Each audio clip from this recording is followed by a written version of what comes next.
And then I started to go to more lectures. Eric became one of my closest friends. I studied under him. He imparted all the knowledge to me. I also traveled with him, explored different sites, and the rest, as they say, is history. Channel.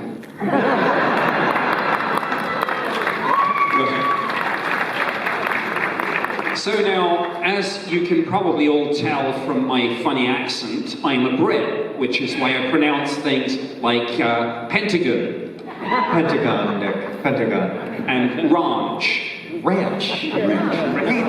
But England is, of course, home to one of the most spectacular monuments on the face of the planet. I'm talking, of course, about Stonehenge. And it is truly an awesome sight. And you have to wonder, of course, about just how it was constructed. Now, you have all traveled the world, visited multiple sacred and ancient sites. So I'm wondering, in all your travels, which sites have most impressed you and made you think that perhaps they are constructed with either the help of extraterrestrials or maybe with extraterrestrial technology? Yeah, and you know, there's no doubt in my mind that Stonehenge and the Great Pyramid of Giza, those are the two most popular and most enigmatic ancient sites. And we're looking at Stonehenge right here, and the average blocks there, the average weight is about 80 to 100 tons. And they've been quarried hundreds of miles away. And you know, England is not a flat, it's not like Holland, which is flat. England has mountains, it has hills, it has streams and rivers and things and lakes. So, you know, the question then arises, how was it all transported? But if we really want to talk about some of the biggest blocks ever moved by ancient man, then we have to go to present-day Lebanon to a place called Baalbek. And there we have the largest blocks ever worked into an ancient structure at the so-called Temple of Baal. Look at the guy at the corner there. He's leaning up against these blocks, and the blocks that are above him are the so-called trilithons. Those weigh between 850 and 1,000 tons, and they're on the fourth level up. So the question then is, well, how did our ancestors hoist these blocks up there? How was it done? And of course, it is said today that, you know, oh, this is a Roman temple because we see these Roman columns. This is only a half-truth, because of course the Romans built their columns on top, but they repurposed that whole structure from the ancient Greeks. And the ancient Greeks that were there also repurposed it from the ancient Sumerians. So this has been in many generations of people, of cultures, but they all worship the same person there. The Romans, it was Jupiter, the Greeks, it was Zeus, and the ancient Sumerians, it was Baal. It's the same deity, and it is a celestial being that came from the sun and descended in front of everybody. And so this is why we have these ancient sites. So now, the site that is most commonly associated with ancient aliens is, of course, the Great Pyramid of Giza. Yeah, for sure, Nick. And I've been there 28 times and would love to have you all come with me sometime, because there's no more awe-inspiring place to stand than right on that plateau right there, looking up at this mountain of stone of 2.2 million blocks. That's 2.2 million pickup trucks, basically, 2 tons each, piled one on top of another with amazing precision. And then you go inside the pyramid and you take a look around, you look up the Grand Gallery, and you know you're in some kind of... Okay. You're always making fun of me, these guys. I sit next to David, I start talking like some kind of amazing precision and technology.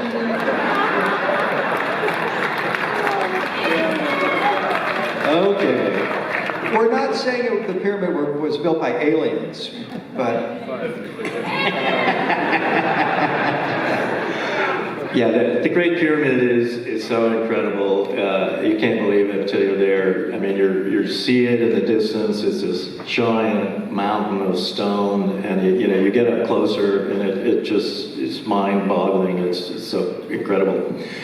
For me, one of the most interesting sites is the site of Sacsayhuaman, which is a fortress above Cusco in Peru. And the largest stones at Sacsayhuaman weigh about 100 125 tons. They're coming from a quarry that's about 3 miles away. They are perfectly fitted together without mortar in this jigsaw pattern. You can't even fit a dollar bill between the blocks. They're so perfectly fitted together. And the site of Sacsayhuaman is actually much more than you see here. You're only seeing a small portion of it, really.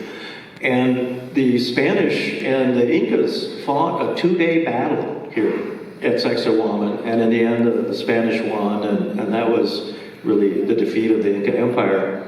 And when it was all over, the Spanish were looking at these giant walls, and they couldn't believe it. I mean, to them, they could not believe that humans had made it. And in fact, at the time, they believed that it had been made by the devil.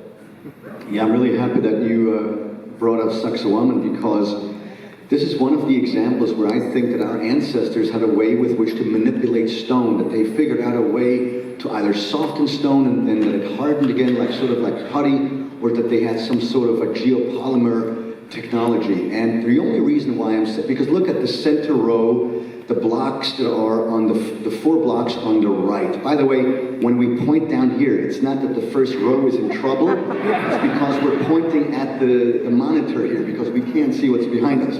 So look at the center row, 4 blocks to the right. You see that there are these vertical lines that are referred to as scoop marks. So it's as if right there, you know, they were able to use wooden boards or something in order to essentially shape the rock into these shapes.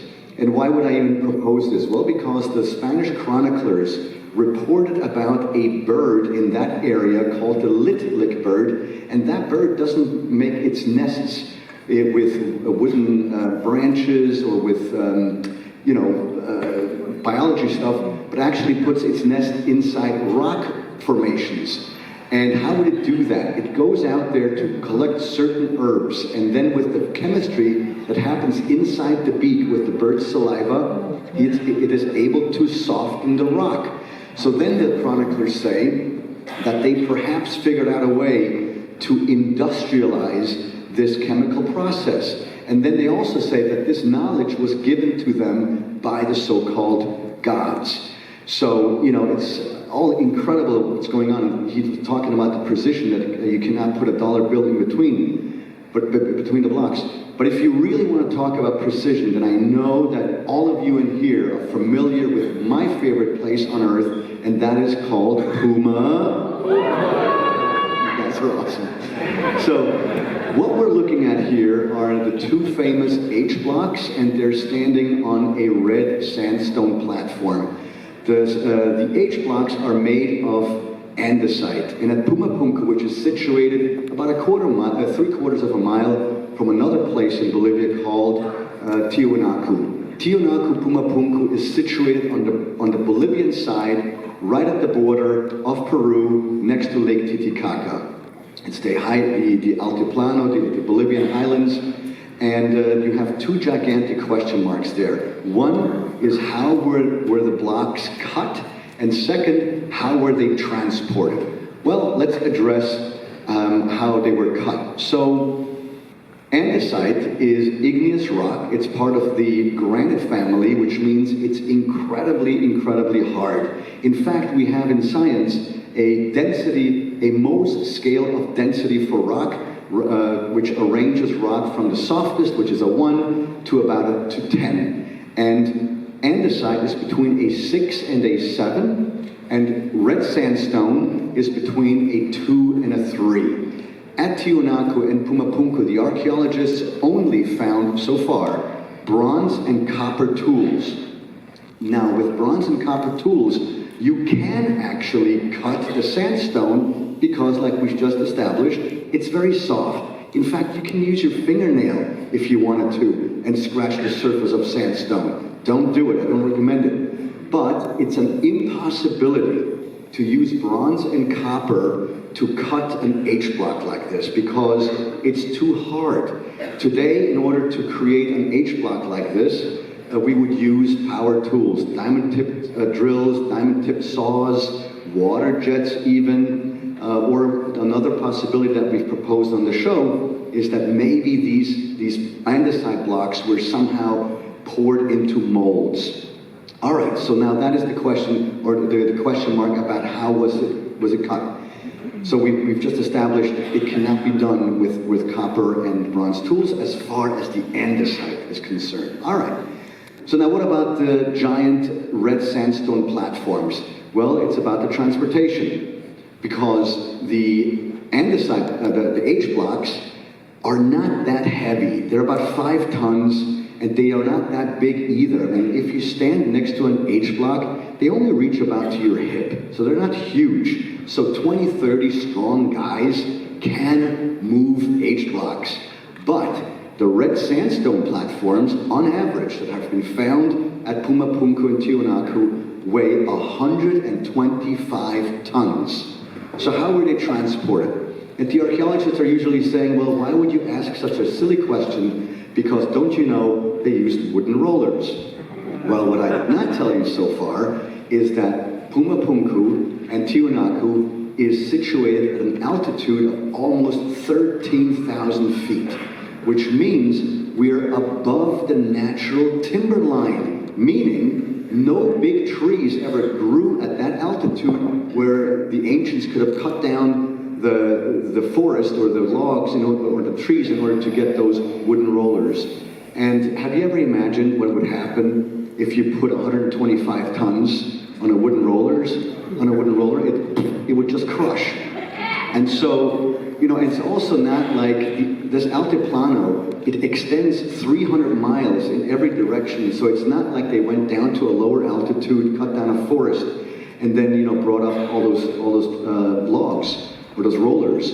And so what's also fascinating is that clearly anyone that's been at Tiwanaku and at Pumapunku would have to concede that some type of planning, logistics, and organization is needed in order to build something like that. And here's where the archaeologists shoot themselves in the foot, because they suggest, and this is true by the way, no writing style ever existed in that region. So anyone in here who works in construction or who is an engineer or an architect knows that in order to create something like this, some type of a writing style is necessary, but it doesn't exist. So still gigantic question marks at this place. And by the way, I hope that all of you, at least once in your lifetime, just like going to the pyramids, put it on your bucket list. You have to go and see it. It's truly amazing. Yeah. Pumapunku and Tiwanaku are amazing, and like Giorgio was saying, with this andesite granite, it's so hard. You need power tools to work it. You need diamond saws, diamond drills, diamond grinders to create all this articulation, and they're very complicated. The H blocks, it's like some big airship or Vimana just landed there, and inside it was a machine shop. And this machine shop then began spewing out these H blocks, and there's much more than 2. There's a lot of them. Many of them are buried. They've taken away to other museums and stuff like that.